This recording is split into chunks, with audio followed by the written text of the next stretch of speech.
now we're here with Teacher Talk Live on Tuesday. This evening I have a really great guest, Jennuine Teaching from the YouTube channel, Jennuine Teaching.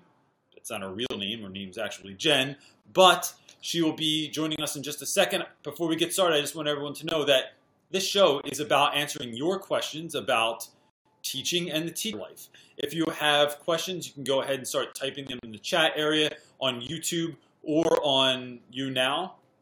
Either one, we will get them and we will try and answer as many as we possibly can this evening.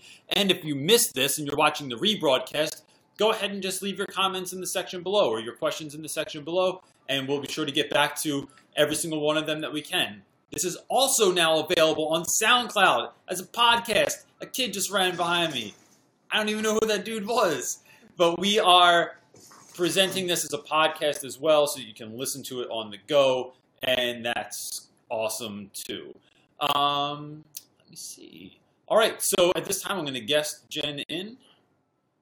Just a second. Just have some kind of musical interlude while I'm waiting for these things to happen.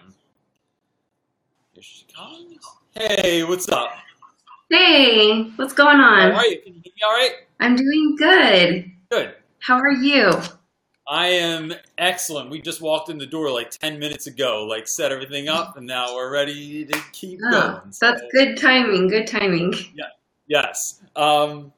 So, real quick, could you tell everyone, just give a sense of like who you are for the 3 people that don't know who you are? Yeah, sure. I'm Jennifer. My YouTube channel is Jennuine Teaching. This is actually going to be my 10th year teaching. I taught 6 years in 2nd grade, 2 years in kindergarten, and this will be my 2nd year in 3rd grade. I teach in Arizona. I've taught ELD. It's pretty much about me as far as my teaching goes. I didn't know you were I'm sorry, teaching what? for that. I didn't realize. Oh, yeah. Yeah, I've been teaching for a while. Yeah, my 10th year is going to be crazy. It's flown by, though. Oh, for sure, for sure. So let's start off with this. First of all, I'm really, really happy that you decided to do this. I appreciate you coming on. And it's never lost to me like that. Like I sit and watch people's videos. Like I've watched a bunch of your videos, and now I get to have a conversation with you, which is really fun. It's exciting. Yes. So our opening topic for this evening, which I put on Instagram, and I got quite a good response on, is flexible seating, right? So folks that are watching, if you have questions about other things, you can go ahead and put those in the question section on the side there. But I have not done flexible seating yet. I am interested in it this year, especially because I have a co-taught class that I'm working on, and I think it would work well for the class. But a lot of the stuff that I'm even seeing in the Instagram questions is like, I think it's too expensive, or I'm not sure how I would do it if my school's really strapped for cash. And I'm wondering, since you've already done this, if you could speak a little bit to that, because you have some experience with that. Yeah, definitely. I've been kind of doing flexible seating for a long time, and that's one thing that people definitely think when they go into flexible seating is, I can't do this because I don't have the money. And I've been doing flexible seating for years for free.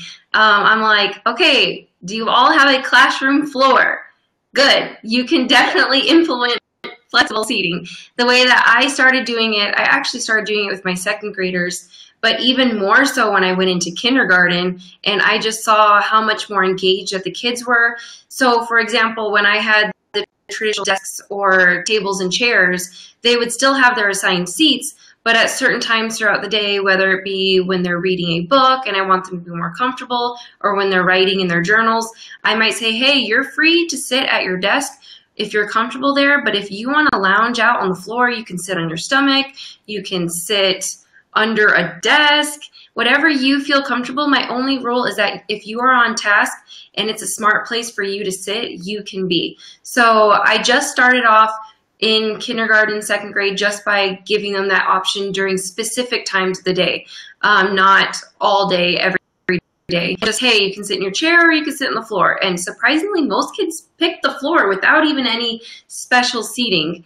And so then I took the jump this year. My principal and my school were very open to different ideas. And I said, hey, I want to try this flexible seating thing. I lowered a few desks. It started with me standing on a table, which is very strange. I got that from Ron Clark, standing on a table, getting kids engaged. And people would walk in my room, and they're like, yeah, you need to go visit Jennifer's room. She's just standing on tables and stuff like that. And so that's kind of where it started. I let students sit at the stage, which people lowered to the floor, and I just saw how easy it was for kids to get into groups and to work with one another. And I said, wait a minute, this might be really useful. And I was really lucky. I had a very small class this year, 21 students, and that is not like my school. We usually have like mid-20s to even, I think this year people are getting mid-30s in their class this year, and I already knew that with like 30 desks, and I said, if I get any more kids, we're not going to have any room. So I started flexible seating to kind of make more room in my classroom, and over time, I've added things in like pillows, and don't do yoga balls. I hate yoga balls. They're awful.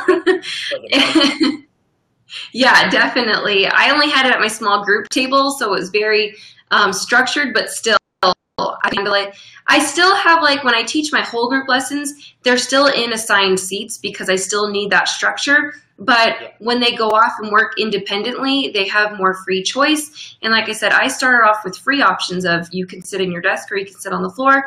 But I've also gotten a lot of things through grants and also through places like Donors Choose. Really?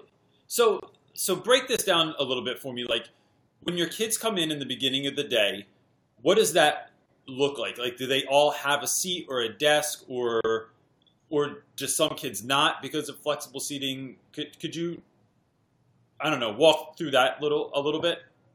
Yeah, that's actually a really good question. Something that I like is when the kids come in, I was always having them finish some sort of morning work or an assignment, and my kids would be so frustrated with trying to get this done that that's all they could worry about. And when we moved on to the next subject, they're like, but I didn't finish my morning work. So now what I've started doing is as soon as the kids come in, they put their stuff away, backpack hooks, so they have a place to put their backpacks. And each and every one of my kids has a book box. I actually bought these boxes on Lakeshore, and it was quite an investment, but that's basically their traveling desk. And when I implement flexible seating, I have like an anchor chart that goes over all the expectations, what it looks like, what it doesn't look like. And so we have desks. I have some on the floor. I have some that are normal height, and some that are desks, which surprisingly kids really love the standing desks. I have one girl, she stood all day. I'm like, aren't you tired? She goes, no, this is amazing. I never get to stand in class. So basically when they walk in, they already know the procedures implemented, that they come in, they put their stuff away, they get their book box out, and they find a smart spot. I really enforce that it's a smart spot. When they work for your kids, may not be honest, when you first implement it, kids are going to want to sit in the more special chairs, and they're going to fight over it, and they're going to want to sit next to their friends, and you just have to know that that's going to be a learning experience for not only you, but the kids. But once it's kind of died down, one thing that I like to do is I'll have kids try out all the seating options. I won't assign anything, but we'll do like, I'll take 30 minutes out of the day and just do rotations and say, okay, now today you're going to read this book in this seat for 5 minutes. And then when the timer goes off, we're going to rotate. And then that way they know what all feels like. So basically when they come in, they just pick wherever they want to sit. There's no running to where they're sitting. One of my rules is if you run to a place, you can't get that because there's no running in my class. And it's funny because kids would they would come in, they'd set their backpack down to claim their spot. They'd go and get their book box and come back, and someone's like, I'm already here. I already saved my spot. And they're like, no, you can't be saving spots. So they quickly learned what spots best for them, and what might work best for them in the morning when they're doing reading may not be the best spot for them in math. And it's really great to see like the same kids will gravitate towards a certain spot for one subject but go to a completely different spot for another subject. But when it's math time, a kid will always pick that same spot during math time. And surprisingly, even with all the choices that I have for seating. I have about 5 different types of seats. Most kids like to sit on the floor because they can spread their stuff out and they're just on the carpet. And so that's completely free. So when you lower the desks, the kids are sitting on the floor and like the desk is just like over top of their legs kind of? Yeah. And so they're small enough in 3rd grade that it's not really that big. I think that with larger kids, older than 3rd grade, it'd be kind of hard. So you might want to go with tables because there'd be a little bit more room. But I have kids sitting on pillows. They also have like wobble cushions. Kids even like sitting on the desks when they're lowered because it's kind of like a bench for them to sit at. And so they've really been liking that as well.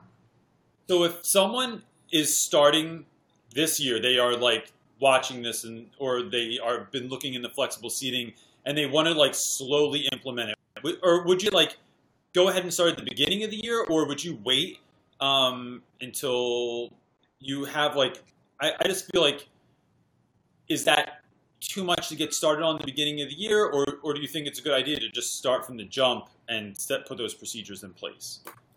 That's a good question. This is going to be my first starting year with flexible seating, so I'm sure that I'll be able to give you more information. But I started it in the middle of the year, and I was really nervous because when I implemented it was actually when I was a teacher. Like, hey, Rachel, welcome to my class. We're going to implement flexible seating. She goes, what?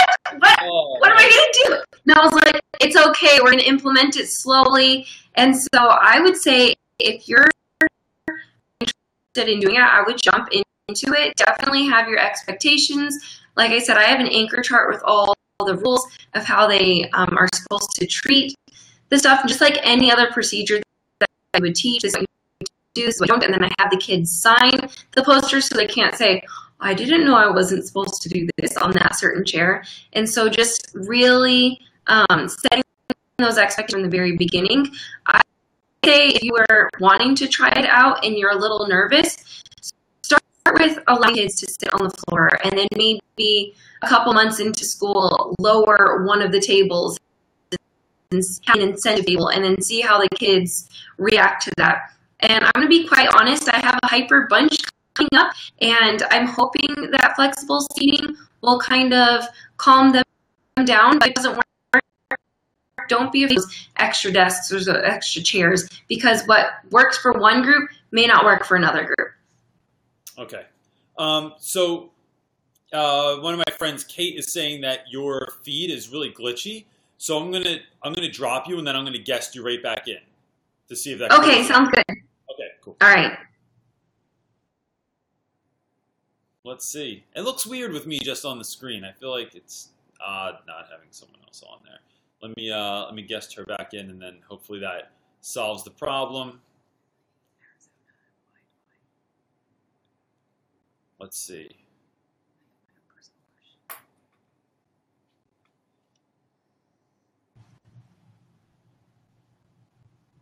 All right.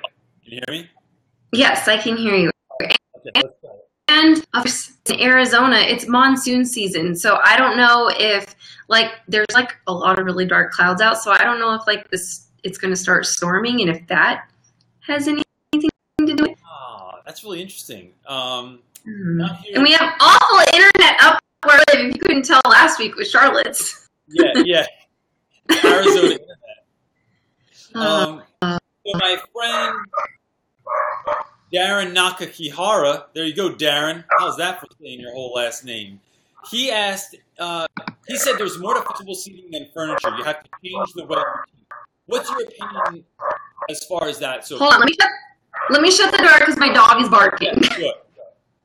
Full of all kinds of surprises tonight, everyone. But I'm just saying, I got Darren's name right. So, no, I got it right. I got it right. So, all right. Darren said there's more to flexible seating than furniture. You have to change the way you teach. How has your teaching had to change because of flexible seating in your classroom? Definitely. I do a lot more whole group with me on the floor. Like I said, I have to have assigned seats when I'm teaching on the floor because sometimes I partner certain students up, whether it be on academic level or behavior levels. So I definitely do a lot of my teaching on the floor. And since they don't have desks, I had to go out and purchase those book boxes I was telling you about. So they have a traveling desk. So I do a lot of group work on the floor because my projector's in the front. It's not like the kids can scatter all over the room. Usually when I've heard people say, oh, flexible seating didn't work for me, it's because I feel like they're doing a lot of their one-on-one, like direct instruction with kids sitting in all different places. So they can face this way, they can face that way, they can lounge.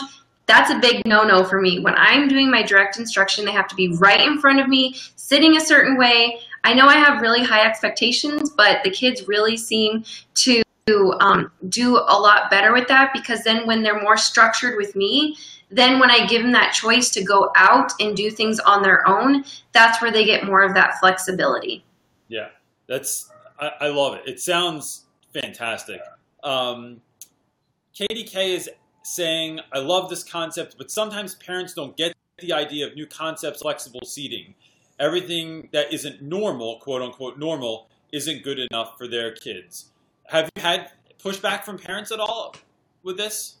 Well, when I first started to do it, I sent out a letter and I didn't really get any responses from it. So I figured, hey, they must be cool with it. And then one day a mom came in for a completely different thing, and she was trying to stay on topic with me, but she got distracted. She kept looking around the room. And after we were done talking about what she came to talk about, she goes, so this is what flexible seating looks like. My daughter comes home and talks about it all the time, and she goes, that sounds interesting. And then, so after a while, she's like, I see, because she's coming and she's getting this content, and she's still learning as much as she was in the beginning of the year. So I can tell that flexible seating is really working. And it's actually become quite popular at my school for people to start doing flexible seating. And we've even had people that are not in our school saying, I'm going to be moving to a different school, to a different house, so we can come to your school so we can do flexible seating. So the parents have really started to see, they really started to see the positives of it. That's awesome. That's an amazing compliment to get, that someone would just send their kid there because you're doing such a great work. Mrs. Y is Fly. That's the username. That is a great username. That is a great name. I have two concerns with starting flexible seating. One, fire department rules are super strict where she lives. And two, where do you put the current desks? Did you move anything out of your room, and did you have anything? I feel like the fire department would like me a little better because I have less stuff in my room, so it's easier to get out when there's a fire. But I did have to get rid of about half of my desks, and like I said, my administration and our custodians are in love with the idea of flexible seating, and luckily we do have places in the school to put stuff. So many people are starting to do flexible seating, though, that they're running out of space, and they're like, we might have to contact the district and see if we can use some of their space. But they're really, really on board with it. So I'd like to get rid of more of my desks and bring in tables, but that would be pushing it. And like I said, I'm really a person that I do not want to spend a bunch of my own money on seating, because I'd rather spend that on good quality literature and books that I can bring into my classroom. And instead of, oh, let me go buy a dining room table because that would be really great in my classroom. It would look amazing. I'm not doing it for the pictures. I'm not doing it I'm doing it because I've actually seen improvements in my kids' behavior and academics. Yeah, that's the best answer. So Tracy Pinter said that IKEA, Big Lots and consignment shops, thrift stores, garage sales are saving graces, and that she's used those a lot for her flexible seating, and I think that would be interesting. My wife is asking, do certain students fight over certain areas and certain spots, and is that a big distraction in the classroom? I only had one spot where kids really fought over. It was like these really comfortable chairs, and they just know that if they fight over it, they don't get to sit there. And so my kids are really like, don't fight about it. If someone gets there first, they're like, you guys, I've seen them be like, if you get it this morning, I'll give it to you later in the day. And so they kind of figured it out. So that's been really great. It's usually not a distraction just because they can spread out so much. I think a kid would rather be spread out by themselves, surprisingly, than fighting over different places to sit in the classroom. Yeah. Kafupaland is asking, were your supervisors on board? She thinks that hers would be against it. Did you have any pushback from your principal or anyone else?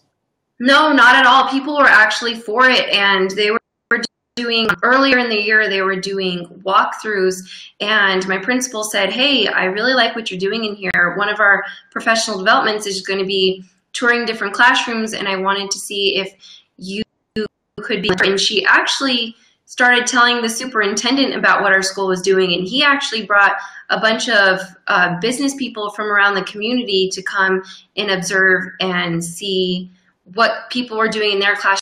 So I've been really lucky to have administration that embraces flexible seating, but definitely if I think back at different administrators in the past, they may have been like, okay, but definitely there's a lot of research out there. I know one person, Kayla from Top Dog Teaching, she has a blog and she has a lot of research-based articles, and as well as Greg Smedley from Kindergarten Smorgasbord.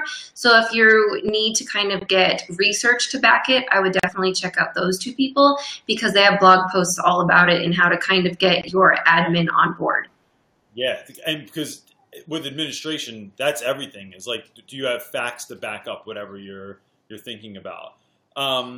Cece Moffitt is asking, Cece Moffitt's back again.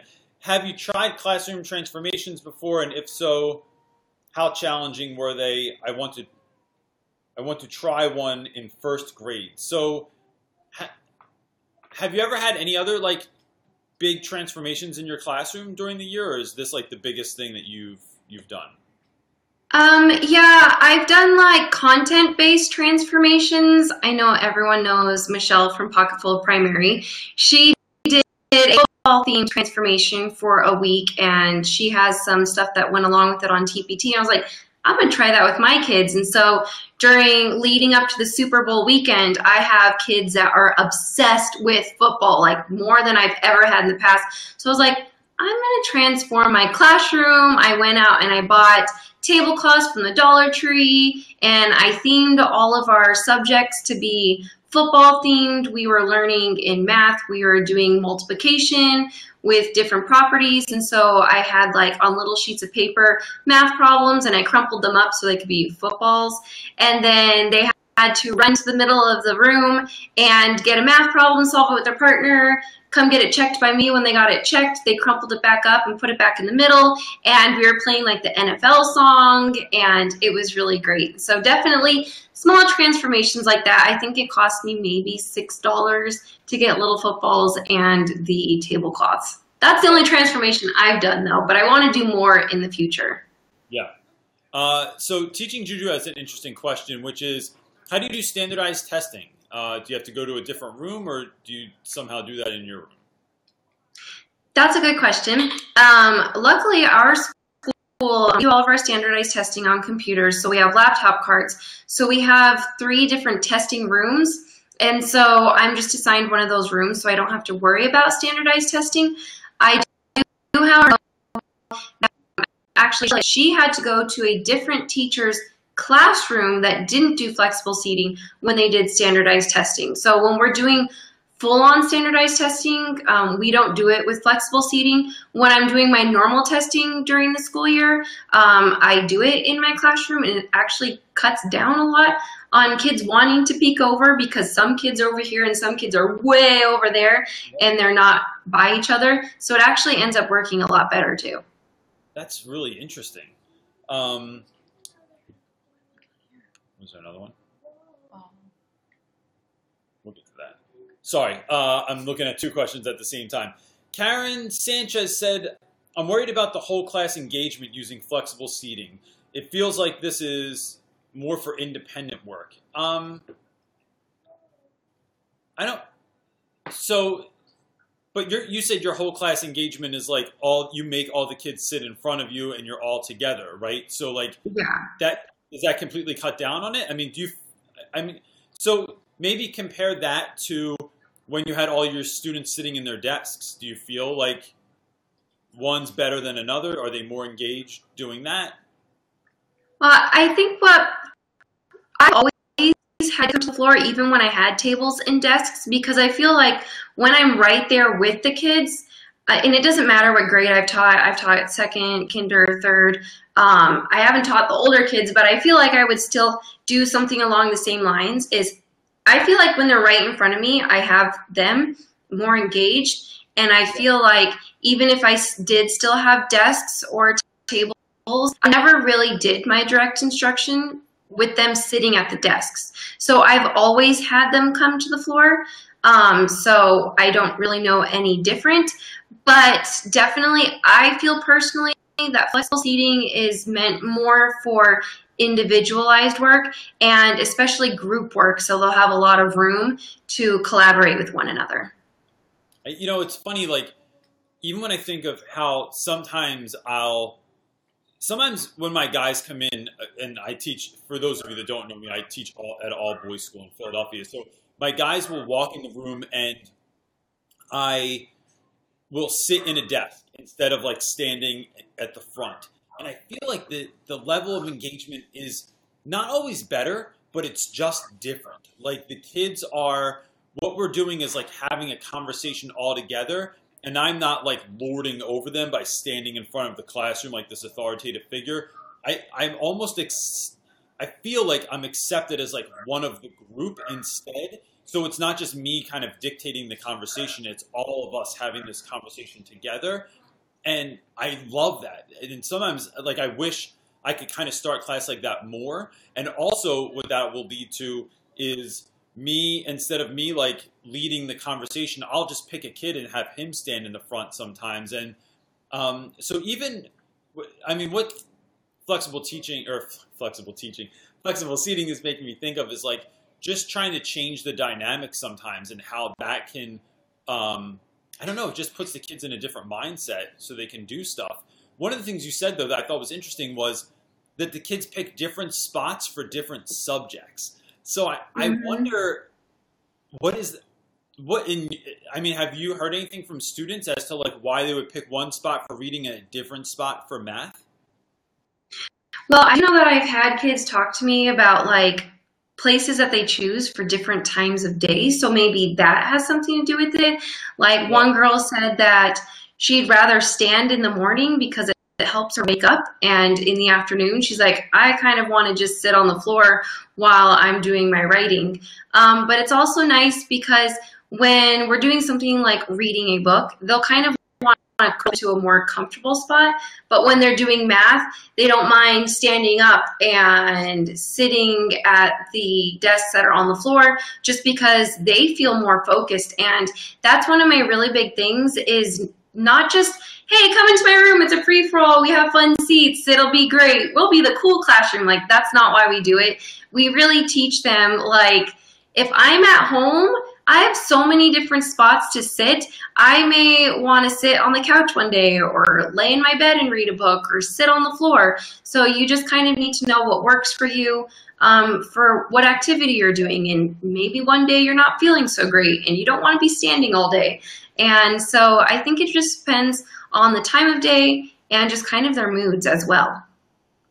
That's that connection to like where you live and what seating looks like in your house is really interesting, and I'd not thought of that. So like for myself, like if I eat, I like to sit in a certain chair. When I read a book, I'm sitting somewhere. When I'm working on YouTube, I'm sitting in a certain spot. And so my place that I am totally has something to do with like what I'm doing and how I'm doing it. Because if I read in my bed and try to read a book, I'd fall asleep immediately. Yep.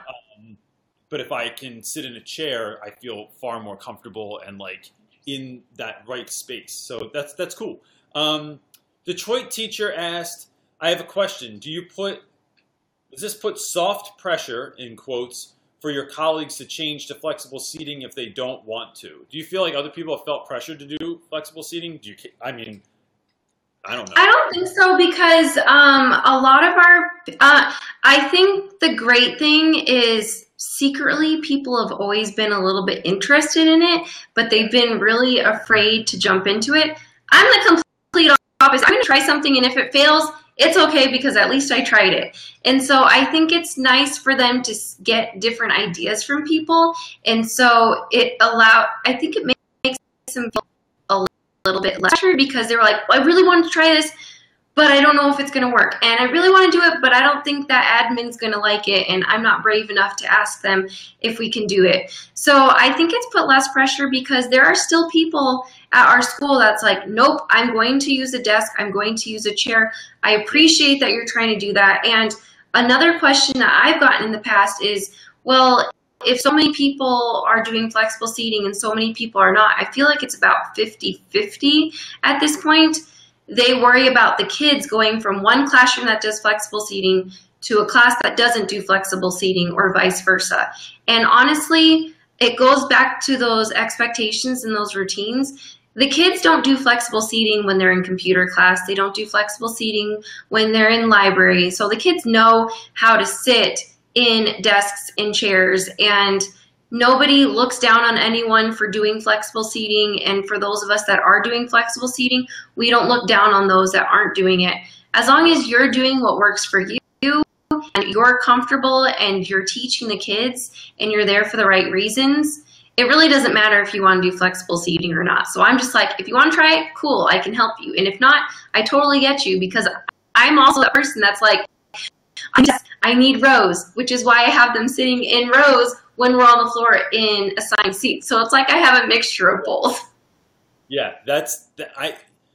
so my room has always been, and I never thought I'd be this teacher, but my desks are all in rows and everyone sits alphabetized. And so part of that is it helps me to grade things and to hand things back easier. So if everyone's in alphabetical order all the way back, and then they go alphabetical order all the way up, so it's kind of like a snake in the room. And then when I'm handing things back, there's like this total flow, and it's a lot quicker.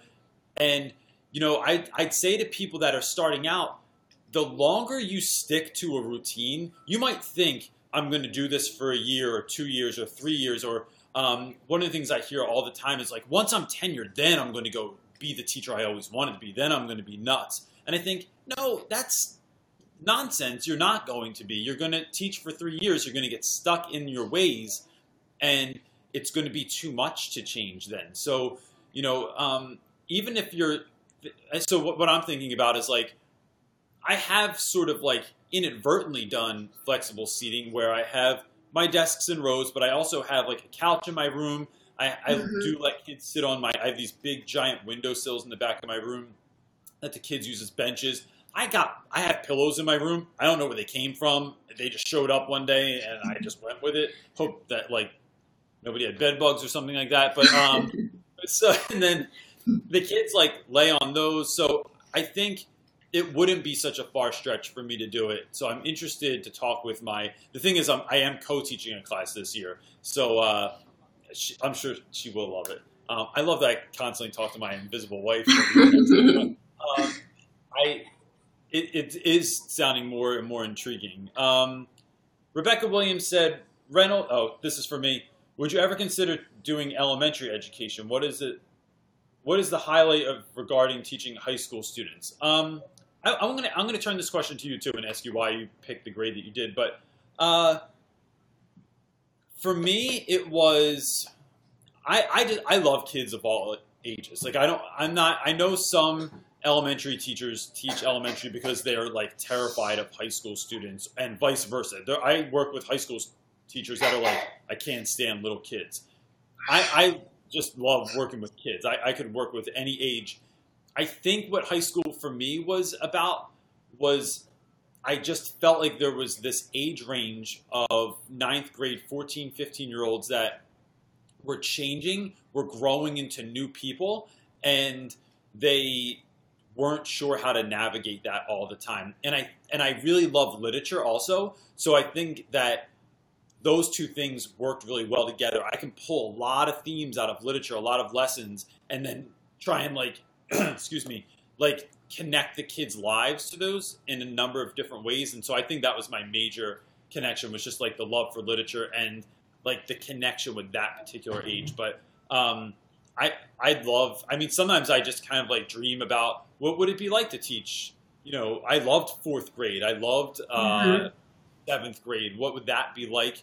But I just, at this point, I am so connected to where I am, and I want the kids to be able to return to where I am, that's bigger to me than, like, I'd like in 20 years for someone to come back and they go to room 106 and Reynolds is still sitting in there.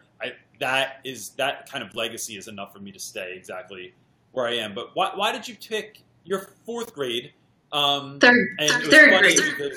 Third grade. That's right, because Charlotte was talking about this last week about you perhaps moving to a different grade at some point. Why do you pick the grade that you did? Well, I definitely. Oh no! Can you guys hear me? Like feedback? No, I think it sounds all right.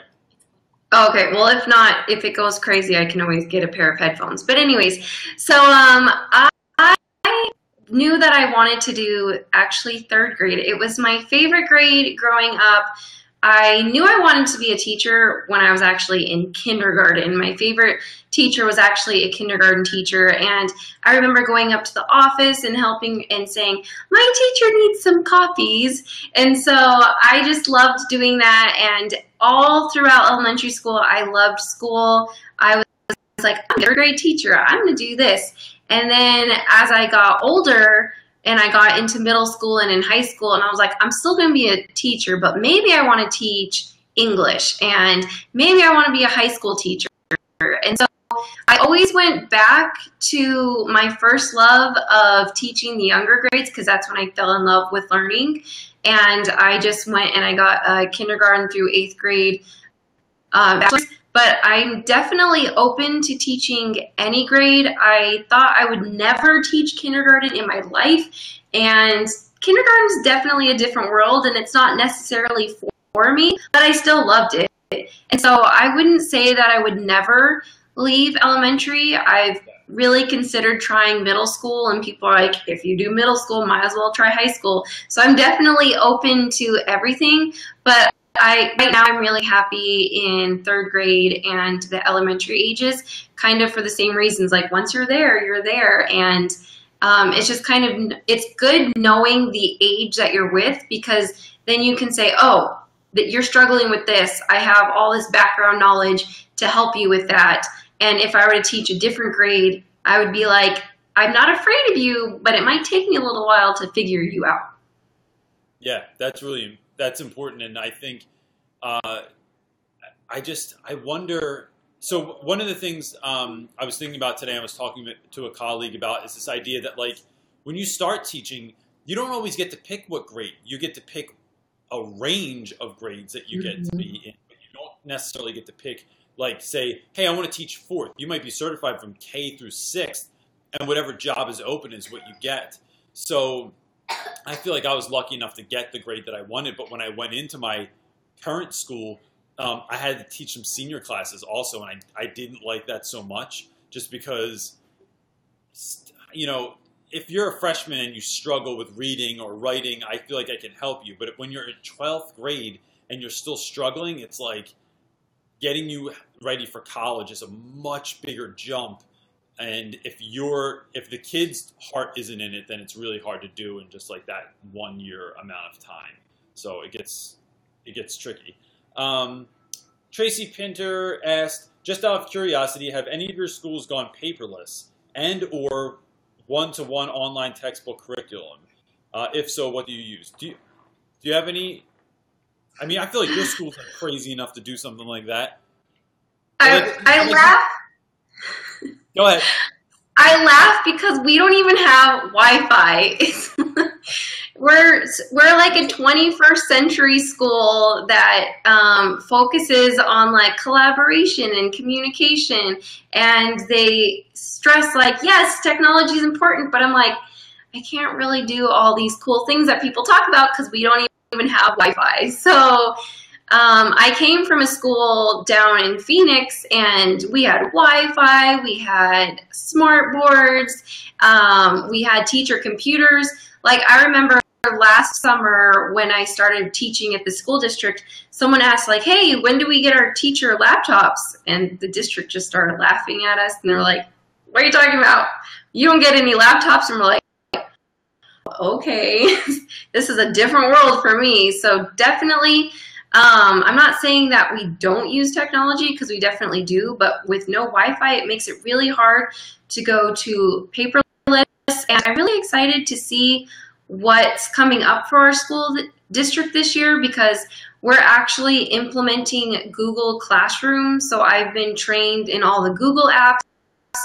I'm actually going to be training teachers on my campus on how to use all these products.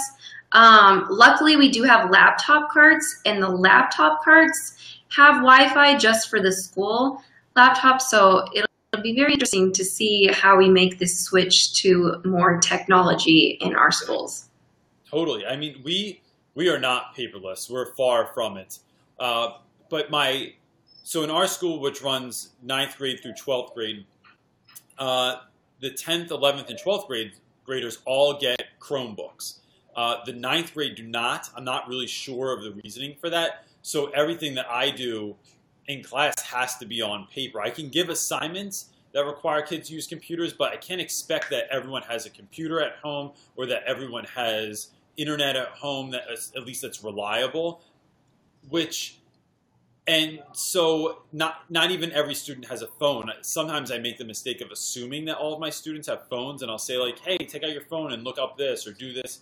There's this great activity, and then I'll have like the 2 kids that are like, my parents didn't get me a phone yet. And I'm like, I need like extra old iPhones in my room or something. So it's tricky, because as much as technology is pushed these days, it's just not feasible for every school to have all of the stuff that other schools do. So, and in Pennsylvania anyway, when funding keeps getting crushed every year and is less and less, like the likelihood of us getting there just becomes far more less likely, unfortunately. So, yeah, so I'm still old school, like handing out study guides.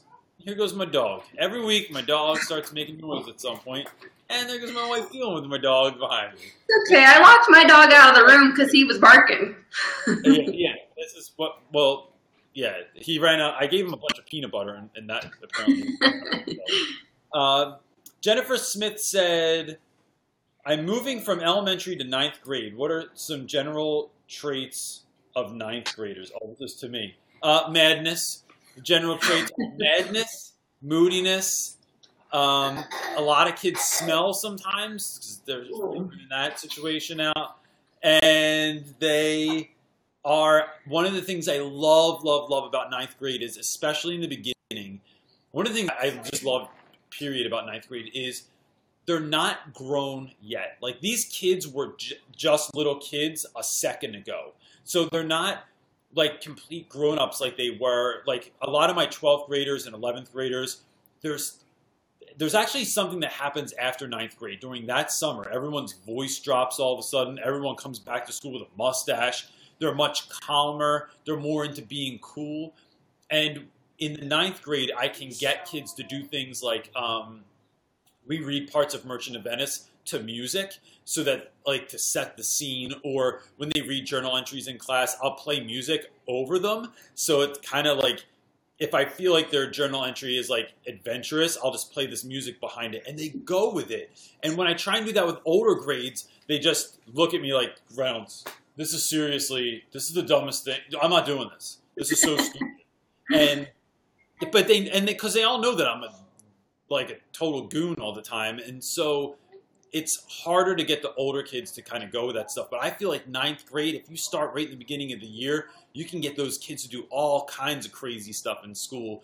And that, I love that, because you're capitalizing on that little bit of child, that's still in them, that little kid that's still in them. And so I love it. Emily Norcross asked, any tips for new teachers looking for a job in July and August when a lot of other people already have jobs? Yes, because I got my job in July. When did you? So right out of college, when were you able to get a job? So I feel really bad always telling people this story because I kind of got handed a job. When I was at community college, I met one of my best friends, and she was a year ahead of me. And so when she graduated, she got her first job. She went through the interview process, went to all these job fairs, did all the hard work. I would come in my senior year of college and come and visit her classroom. I would help out. The principal would see me there a lot. And she's like, hey, by the way, we have an opening coming up. And I've seen you here a lot, and you're studying to be a teacher. Let me know when you graduate. I'm like, really? That's cool. And so she basically just gave me the job. And then it was backwards because she gave me the job, and then I kind of interviewed. And then my second job, I just transferred to another school in the district to be closer to my house. By closer, I mean like literally 4 miles, but it made a big difference because I was able to be at home earlier. And then when I got my job up here, I just started emailing people like, hey, I'm going to be moving to this city next school year and just wanted to come by and tour your school. And principals, some ignored me. Some were like, why are you coming up here? And there was 2 principals, and one where I got hired were like, yeah, come and visit whenever you want. You can volunteer.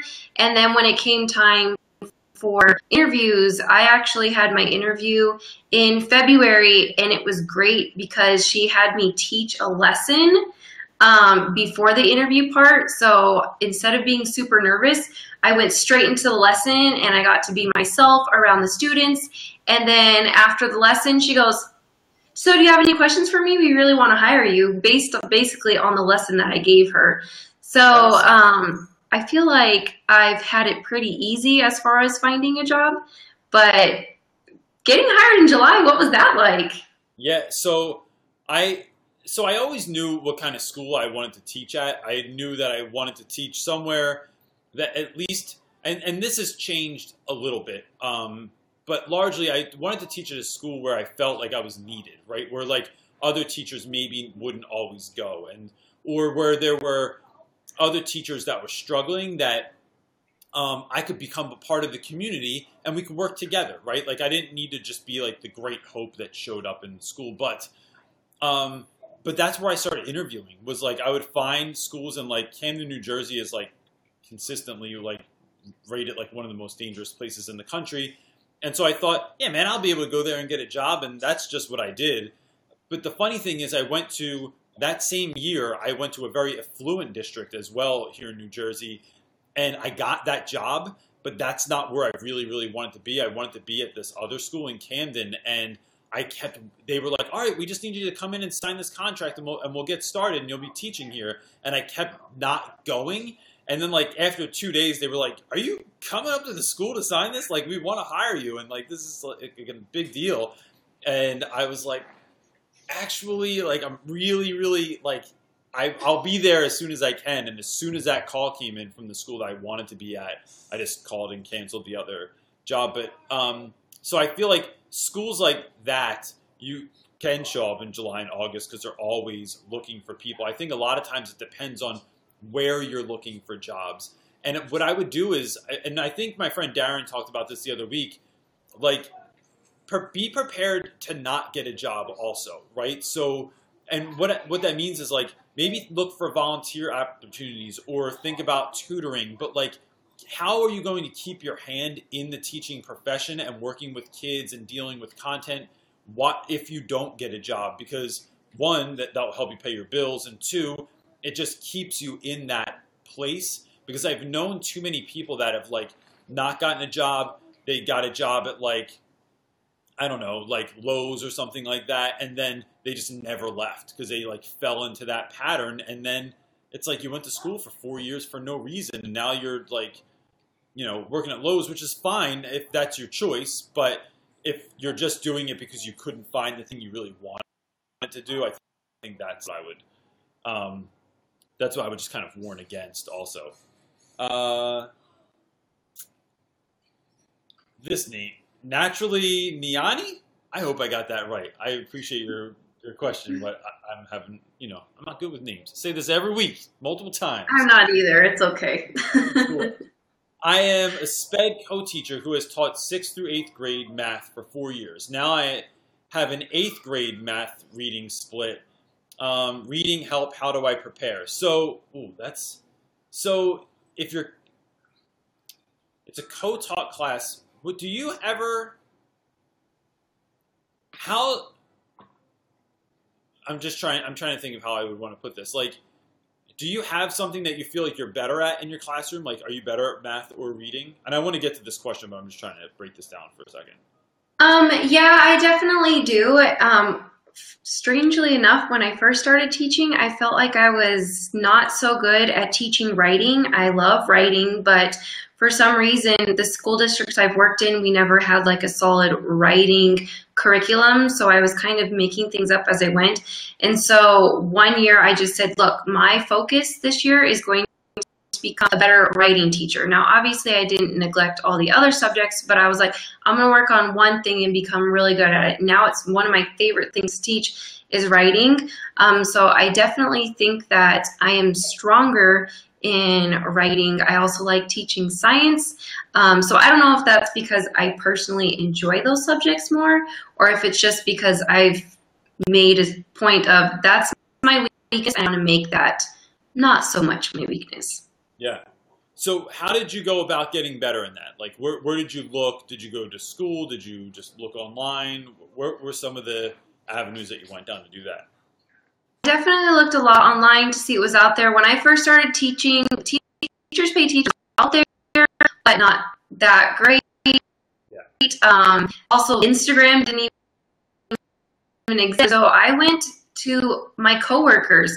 I think a lot of people are always trying to find the answers outside of where they are. They're trying to look on Pinterest and Instagram and YouTube, which are all really great resources. But I think sometimes people forget that they have really great resources around them. So definitely going to coworkers and seeing how they teach it. I flat out went to my friend who was teaching the same grade as me, like, look, I'm struggling with writing. What do you do? And so she said, honestly, I start with journal writing, and then I look through their journals and I see mistakes that they're making. So when I was in 2nd grade, I was doing ELD, and so these are the students that didn't pass the English proficiency test.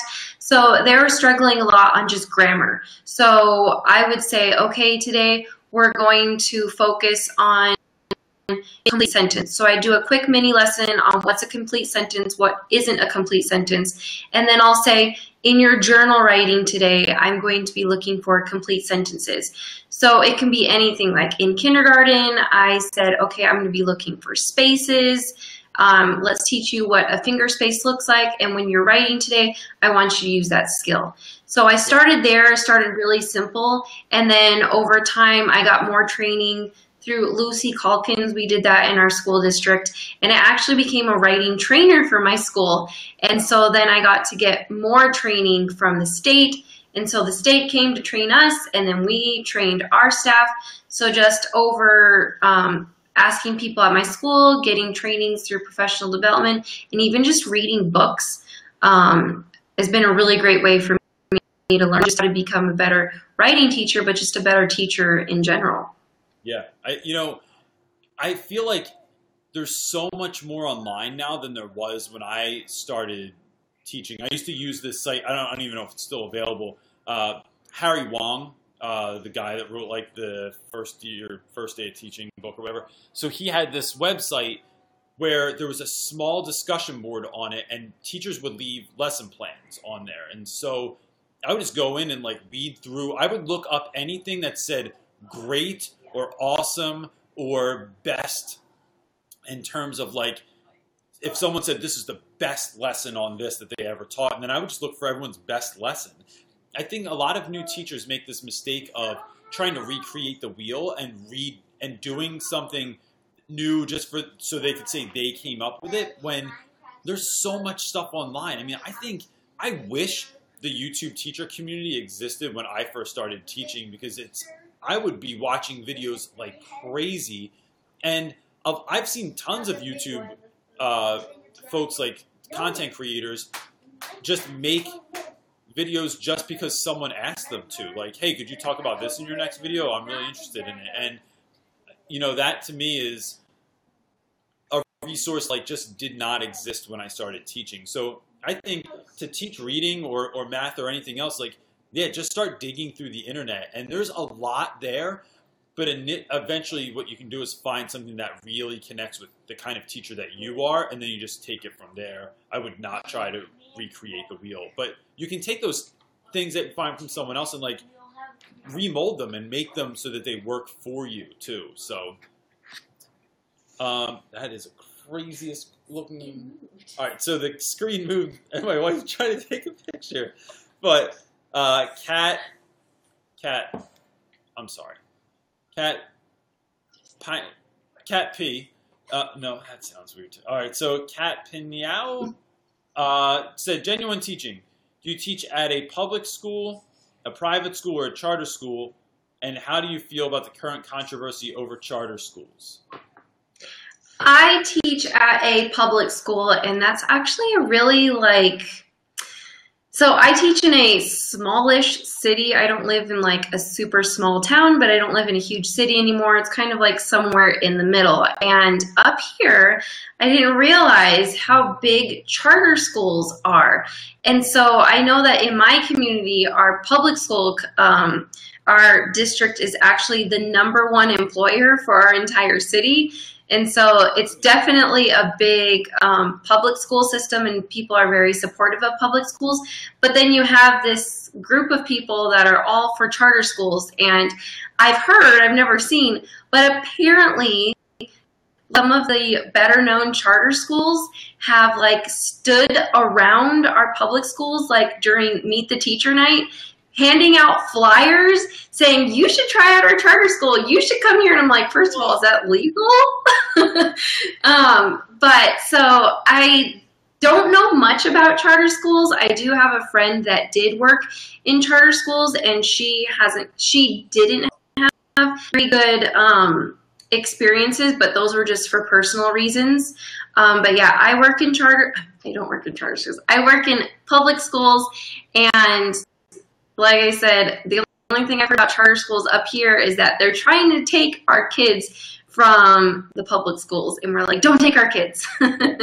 It's one of those tricky things. So I teach at a charter school, and that was never my intention. I don't have like a pull towards charter schools or something like that. That's where my job was available. That's where I went and got a job. And so I think it's one of those interesting conversations, because it's like any other time that you group everyone together and say like, girls are like this, or like, you know, guys are always like this, or I don't know, like rich people are like this. As soon as you group everyone together, you take away anything that could be good about them or be a better example than others. And so I feel like my school is fantastic. You do hear things about like charter schools like cherry picking students, trying to get only the best students to come to their schools. And in my classes, my kids never want to do homework. If we cherry picked kids, I don't know where that we cherry picked them from, but you know, they just seem like regular students. They don't want to do any more work than anyone else. It takes a lot of time and energy for me to like get kids riled up about school and excited about what we're doing. So I think it's a really interesting argument that's happening right now. And I know it's been on the news a lot lately and stuff, but it is when we try, like, I'd be careful to like, for anyone out there that's watching this, to like try and group all of any type of school together when they say like, well, public schools don't know how to spend their money. And it's like, I'm sure not all public schools spend their money incorrectly. I have no idea, but you know, there's a lot of schools out there and a lot of different teachers. I just think that my charter school in particular is just a really special place just because of the people that ended up working there, and the fact that we all get along and we all have a real passion for the kids, and we work together to kind of make things happen. That, you know, the school's just the vehicle. I'm certain that I would do all the things I wanted to do no matter what school I was at, because I'd figure out a way around it. And that's just me, but, you know, I don't know. So that's... Yeah, I definitely agree. I mean, I just feel like a school is a school, and if everyone's there for the right reasons, it doesn't matter if it's public, private, charter. I was looking into going to a different school once, and it just happened to be a charter school because I had heard really great things about it. And just like you said, you just happen to work at a charter school because that's where you're teaching. And I think you're completely right. I'm like, I don't have anything against any of the schools. More the merrier. Lisa Brown asked, what is the staff and school climate like at both of your schools? What's your, I mean, you're best friends, right, with one of the other teachers, so it can't be that bad. But I know, right? What's your overall staff like and school climate like?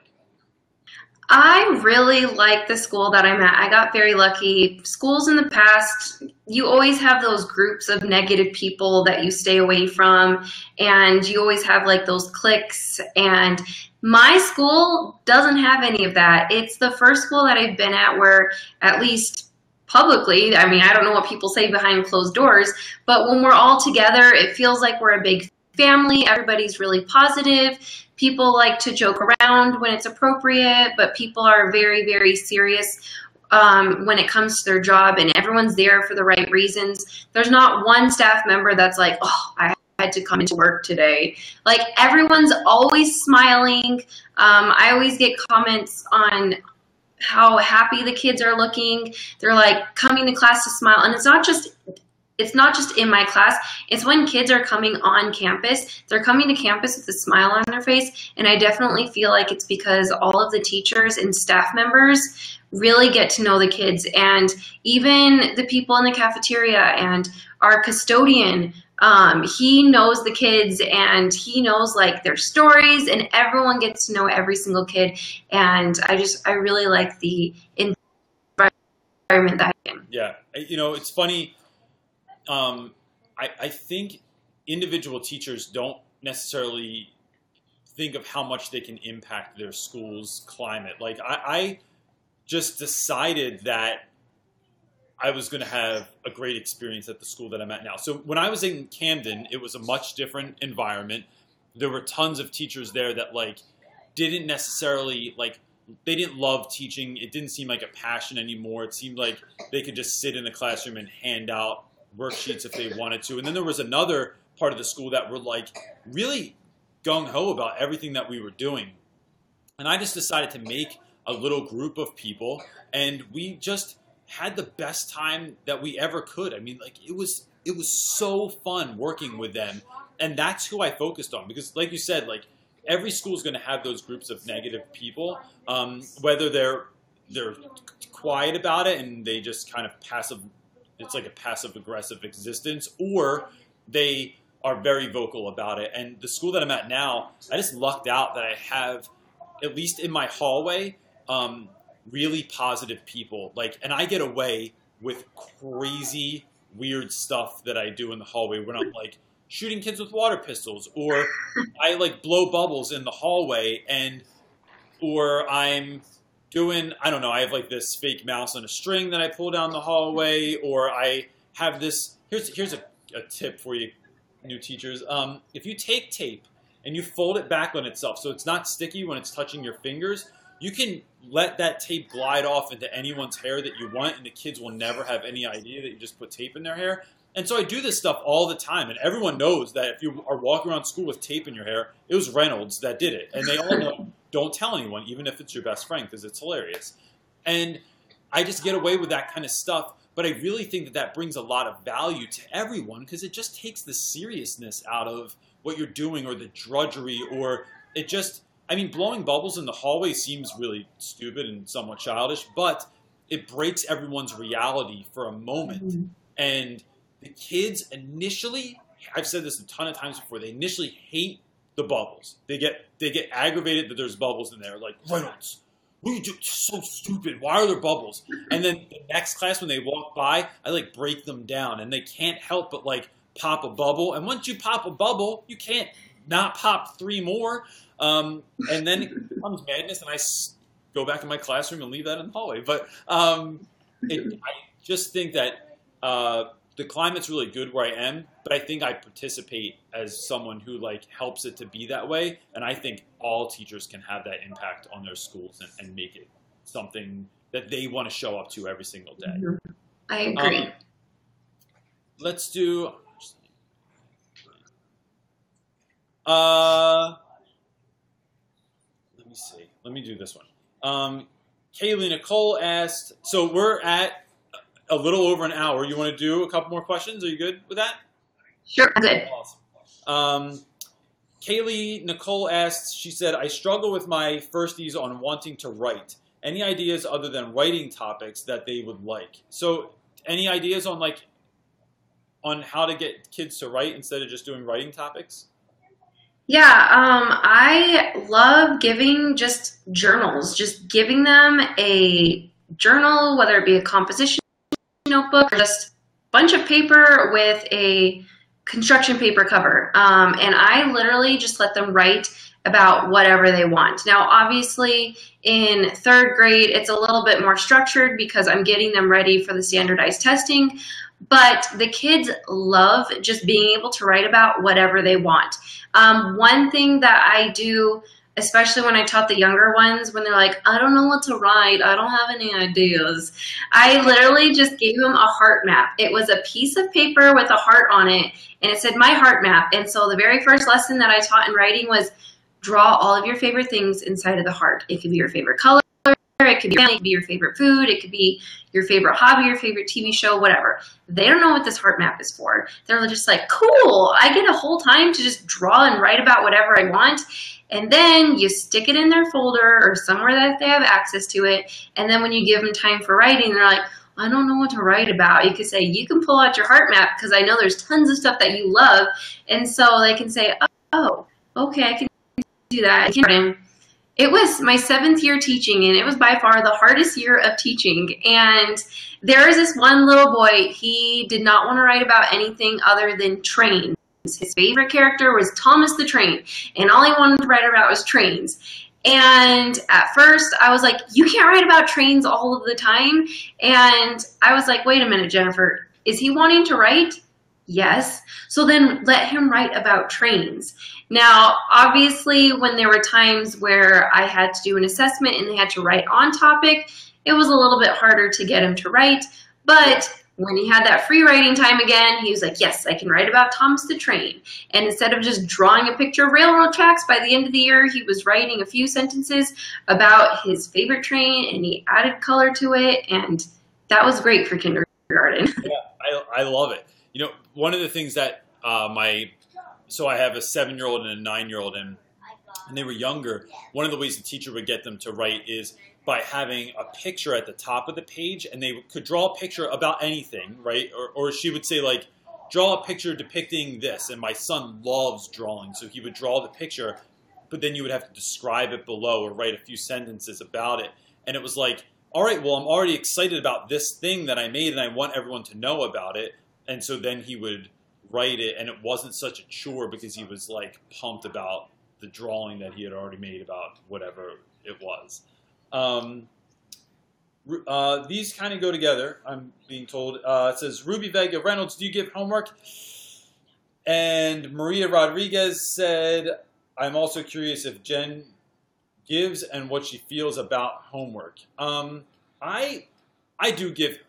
So I give homework, but it depends on the class, right? So my honors guys, when I taught honors, they have homework every single night. You're in honors, you should expect it. What my homework is based on what was completed in class, which is how I get kids to do a lot of stuff in class, because I say, look, this is how many pages I need you to get through. If you can get through a bunch of that in class, then you have less homework. If you mess around in class or if you fall asleep or whatever, then you're going to have far more homework than everyone else is. And so my guys who are on a lower reading level, I don't generally have them do much homework.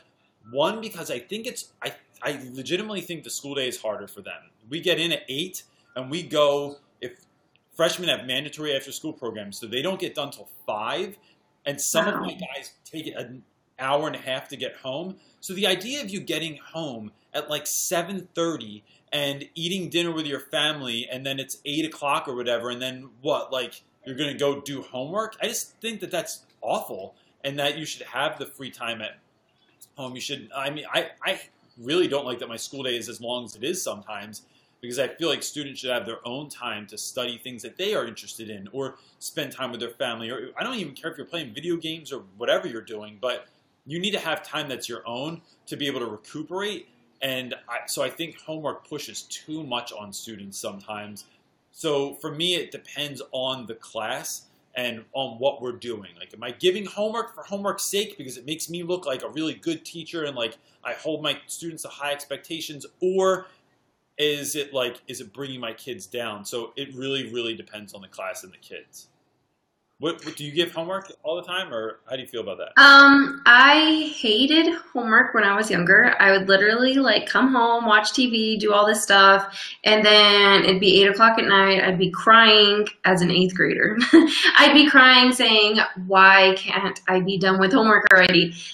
So me personally, I don't like giving homework. I do give a little bit of homework, and my only homework is we have a math program, and it comes with homework. So I say, hey, here's the homework. You did the same exact thing in class. So it's the same exact problems, but just different questions. So if they need help with their homework, they have the practice questions that we did in class together to reference back to it. And I always say, look, if you're spending more than 30 minutes on that, which it should only take them about maybe 15 minutes, but I say, if you're spending over 30 minutes on this math paper, get your parent to sign where you got stuck, and I'll help you with it in the morning.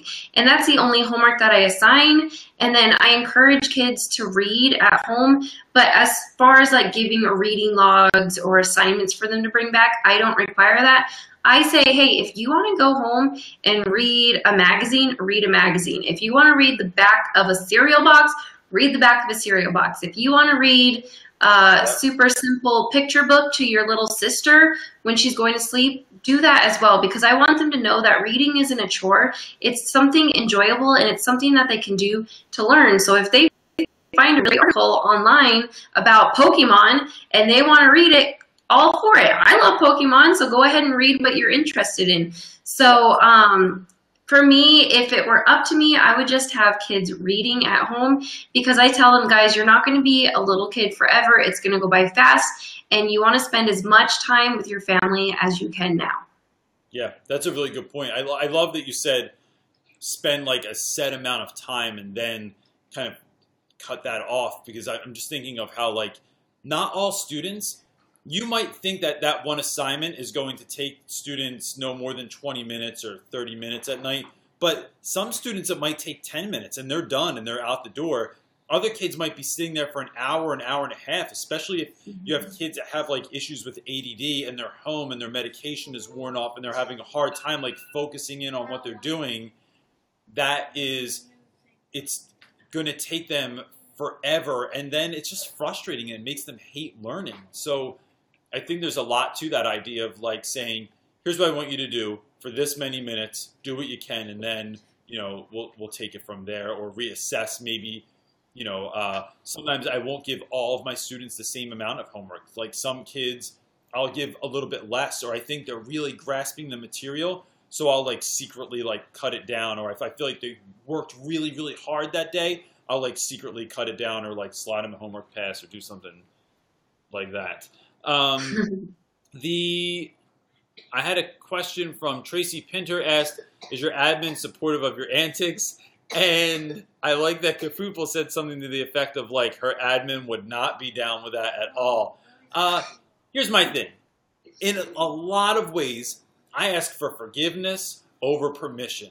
And because I know my ideas are good sometimes, and I don't want to ask someone, because if I go to the office and I say, principal, I have this really great idea. I think it would help in the hallway if I blew bubbles every once in a while. What do you think about this? Or if I have a giant hand on a stick and I make people give me high fives that are taller than they can reach. How do you feel about this? Or I have a microphone that I got from the dollar store, and I walk around. It has bubbles inside of it also, and I walk around and I interview kids that are running late for class, and I say things like, "How does it feel to be late for class every single day?" And it's just great because you know what? It makes kids hurry up because they don't want to answer me, and then they go to class. Asking someone to do that, you sound like a lunatic. But if I just go do it, and I know that it's working, and the other teachers know that it's working, I just wouldn't worry about it.